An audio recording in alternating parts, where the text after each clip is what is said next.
On this final edition of Dateline Abuja for 2023, we bring you a recap of some of the major interviews we had during the year, looking at some of the critical issues we had this very important year. Legislation for Abuja's natives with the entrance of a new senator for the FCT. FCT infrastructure and its master plan with the executive secretary of the FCDA, and security with the FCT Commissioner of Police. This is Dateline Abuja. Hello and welcome to the very final edition of Dateline Abuja for the year 2023. Season's greetings, everyone. I am Kayla Megwa. Let's begin with a wrap-up of the major stories this Christmas in Nigeria's presidency. President Bola Tinubu has condemned the brutal attacks in Bokos and Barkin-Ladi local government areas of Plateau State, which resulted in the tragic loss of many lives. According to the statement released by the Special Advisor on Media and Publicity to the President, Mr. Ajuri Ngelale, President Tinubu has directed security agencies to immediately move in and apprehend the culprits. The President has also ordered the immediate mobilization of relief resources for surviving victims of the attacks, as well as medical treatment for the wounded. While condoling with the government and people of Plateau State, President Tinubu assured Nigerians that these envoys of death, pain and sorrow would not escape justice. President Bola Tinubu has emphasized that the federal and subnational governments of Nigeria have the mutual responsibility of ensuring the country's peace, development and stability. Speaking while receiving the Nigeria Governors Forum at his residence in Lagos on Tuesday, the president reiterated his condemnation for the latest killings in Plateau State. Condoling the victims, President Tinubu emphasized the sanctity of human life and called for a paradigm shift among those with contrary beliefs, cautioning them about the inevitable consequences of their actions. My condolence goes to the Plateau State. We have to stop the carnage. We have to take care of our people.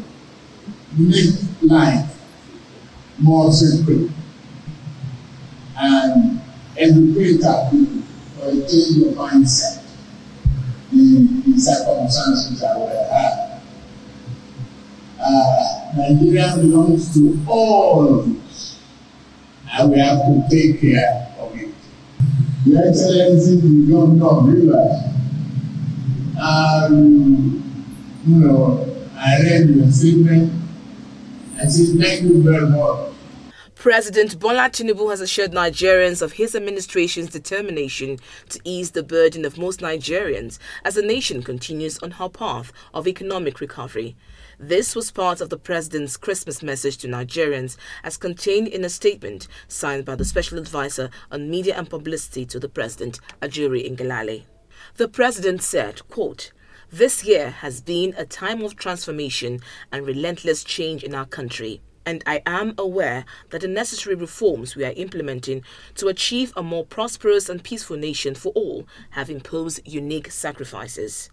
My administration will continue to implement palliative measures to ease the burden on the most vulnerable, address current hardships, and alleviate the suffering of all our nation's people.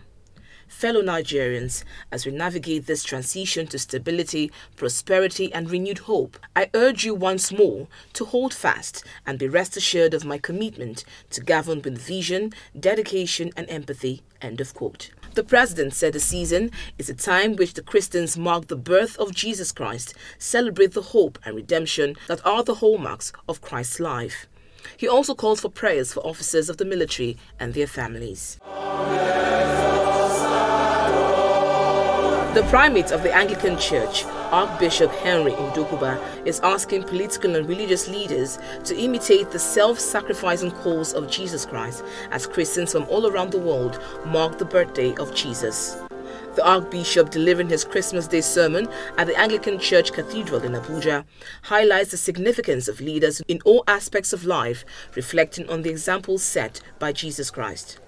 Other clergy, addressing their followers, also emphasized the importance of individuals in positions of authority to show compassion to the less privileged, echoing the compassionate actions of Jesus. We want to encourage our leaders to think about the citizens of this nation, to think about how to care and meet the needs of the people, Leadership is about service.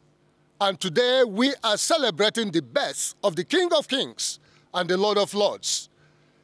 The humility we have seen in him, the love we have seen him demonstrate, should be the characteristics of leadership. And indeed, he said, the Son of Man came not to be served, but to serve, and to give his life as a ransom for many. Internally displaced persons camping in the Durumi area of the Federal Capital Territory are lamenting the impact of economic situation in the country on their livelihood. They say, unlike in the previous years, this year's Christmas was celebrated without much to eat and drink. The Chief of Army Staff, Lieutenant General Taoreed Lagbaja, is reiterating his call for security personnel to remain professional in discharging their duties. Lieutenant General Lagbaja gave the charge during the investiture of 47 major generals in Abuja. This is the peak of your career, and there shall be zero tolerance for breach of trust. The rank you now adorn requires a different skill set from what you have been used to.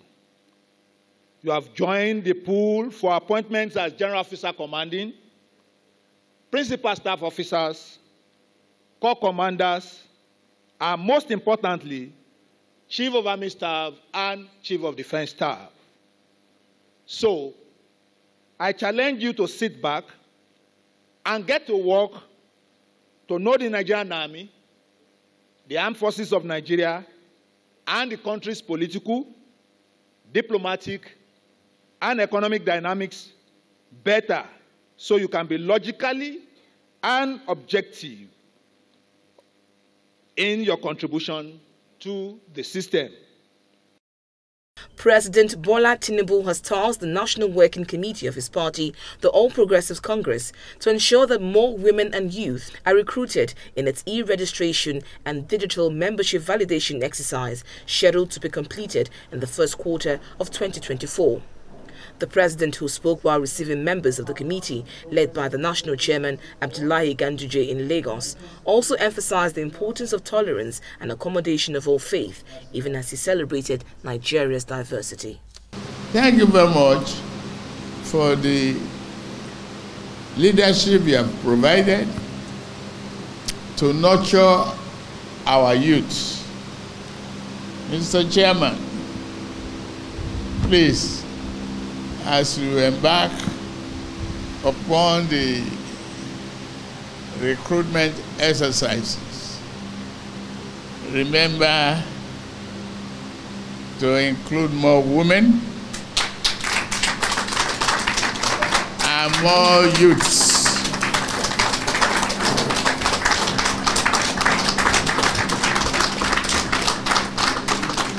I'm solidly with you. And I'm committed to that progressive ideological bent of our party. The president also informed his guests that the 2024 appropriation bill will be ready soon and will display this administration's focus on reversing the infrastructural decay in the country through financial re-engineering. The president also touched on the need to address the alarming number of out-of-school children in the country. We are working hard on financial re-engineering of our national economy. I'm expecting the budget to be out anytime soon. You will see the tilt towards the capital expenditure, and we are working on that. We have to renew the infrastructure decay and reverse that decay. Equally, one area to tackle that is building more schools, recruiting more teachers, and providing 1 meal a day for our school children.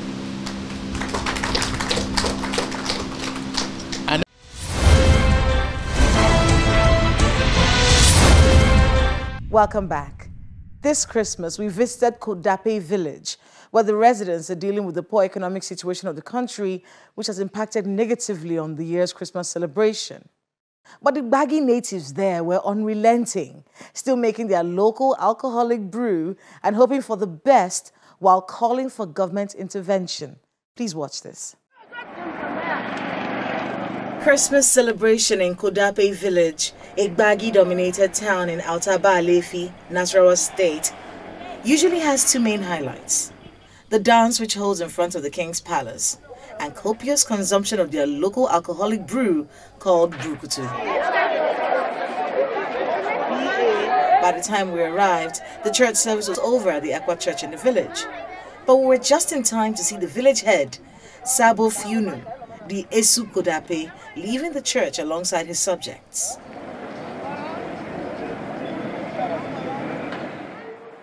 Once His Highness is done changing into his ceremonial clothing, he takes his time to talk to us about the Christmas celebrations that will not be happening this year in the village, no thanks to the poor economic situation in the country. We are appealing to the government and President Bola Tinubu to help in reducing the cost of fuel. So many people were unable to travel to spend the Christmas with their loved ones because of the cost of fuel. The government should please help wipe away our tears. He tells us that the community still needs a pedestrian bridge across the highway, as his subjects are constantly being knocked down by cars weekly from crossing the road. I have so many fun memories here, but unfortunately the economic situation and the fact that they are actually in mourning has stopped the celebrations that used to happen right here in front of this palace every single Christmas. But we're going to go into the village and talk to a few of the people who live here and find out how they have been faring, especially with all the economic problems.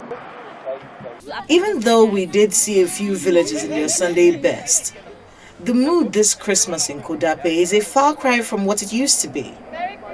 In any case, the women of the village are still making their local alcoholic brew called Brukutu. They, however, complain about the higher cost of production now. Would they suffer well because this country now will not understand. Would they buy firewood before? 1,000 you go cook drink, but now you no go feel cook drink. 2,000 you no go feel cook. You no go feel cook for mudu of the burkoto. Now 2,000 you go cook, you go there normal. But before 1,000 go cook am. But my people where they there for village no be smart, they suffer, food no day. The men aren't finding it any easier. They say the economic hardship is driving them to drink more. And some of us that you have been seeing us here, our children in the house, they feel somehow. Economy is too much. We have been doing that. I think we have job today. We can't be here. That's the truth. There is no cash. People are not having money spending, and we are celebrating Christmas without having money. People are very dull everywhere. I don't understand. I don't understand what is happening in this country. The villagers were kind enough to offer me some brukutu. Sadly, I had to decline the offer. But I did get to share the drink with my new friends, who boast about its health benefits. Brukutu is more better than ogogoro. Yes, preferable. All in all, it is a sober Christmas in Kodape village. And the people here have hopes for a better future despite the hardships they're facing. They're asking for help from the government. Any help at all to help their deteriorating standard of living. It's been a pretty eventful year in the nation's capital, and we got to speak to so many people this year from all over the world who came to Abuja for one project or the other. The FCT authorities were on top of their game all year, with a new minister on board, determined to meet the target given to him by the president. Let's begin with the new minister of the FCT, Mr. Nyesom Wike, who read the Riot Act to all involved in the FCT administration once he came into office.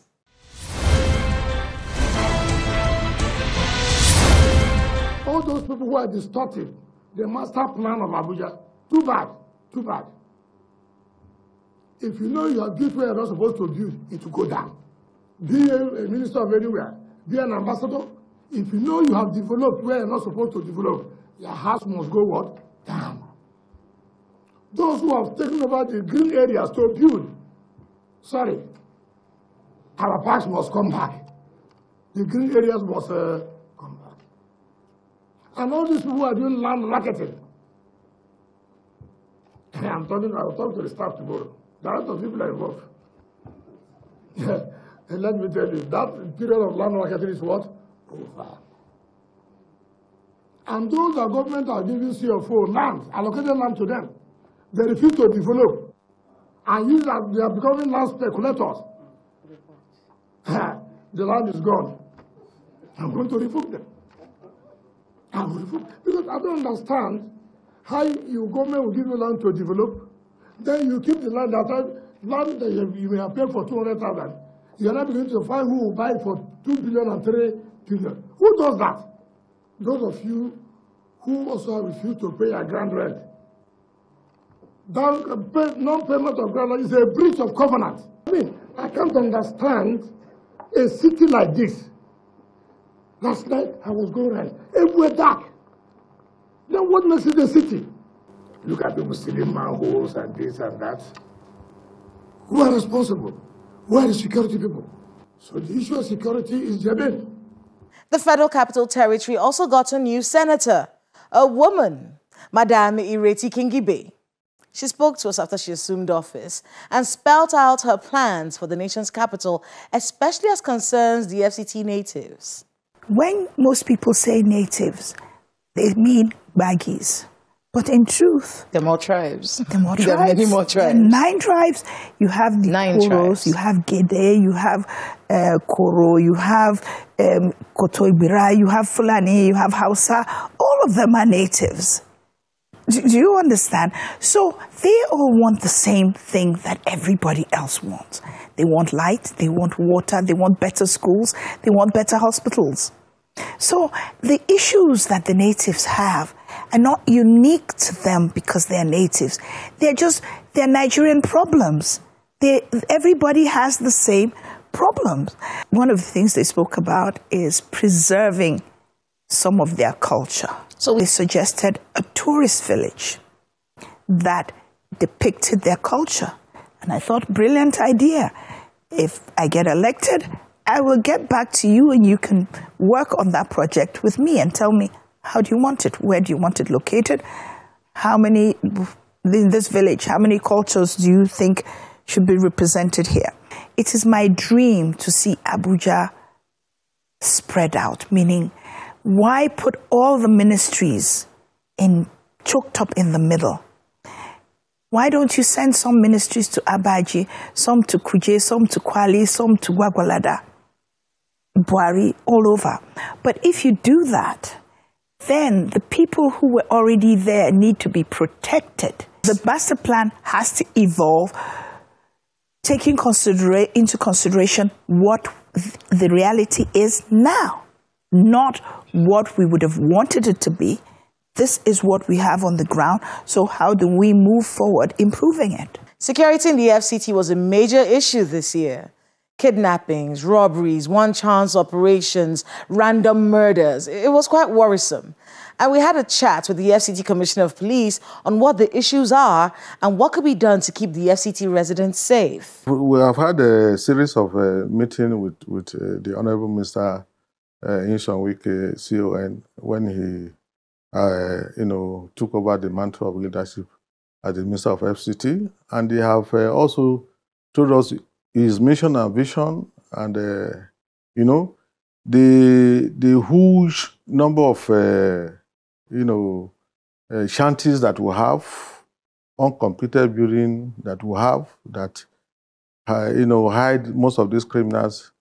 He has promised he's going to do something about it. When Nigerians, they go outside the shores of this country, they obey laws of those countries. But when they come here, it's a different thing entirely.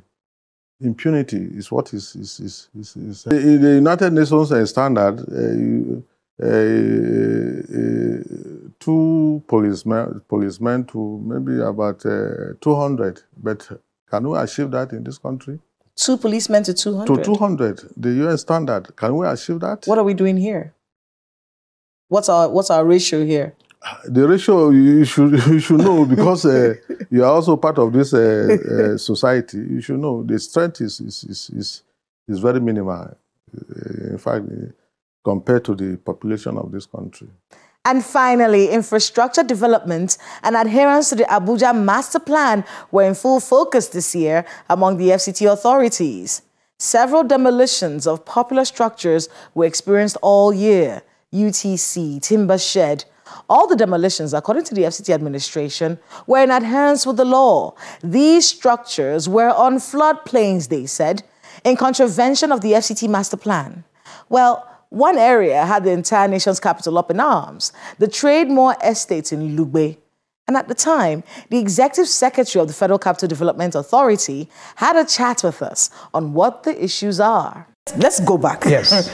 Are there licenses given to developers to develop that area? Normally, before a developer should move to site, one, he needs to have a title to the land. And then when he has a title to the land, he must have presented his proposed development plan for vetting and then approval. Did this happen with Trademore Estate? It did not. Neither of the two. When did the development of Trademore Estate begin? Way back, we understand that the developer of Trademore is the dual owner of Minanuel Estate, if you remember that estate around Lubu, along the airport expressway by the right if you are going, which at the time, sometimes around 2002, 2003, was demolished by the then RFI administration, and it became a subject.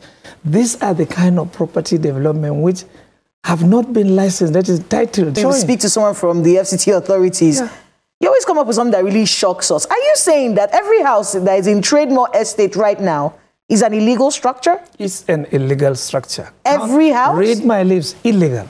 Go to an activity, you see, as FCTA, yes, we take responsibility because FCTA and FCDA are all work together. Do you understand? But you go to an action, if you see a demolition, you see a mark. Has Trademore been marked? Was Trademore marked? Had always, all along, always been marked. As we go now, even the properties that have been submerged, there are markings there. In fact, there was a video clip in which even the residents are saying, this thing has been marked, yesterday should come and remove it.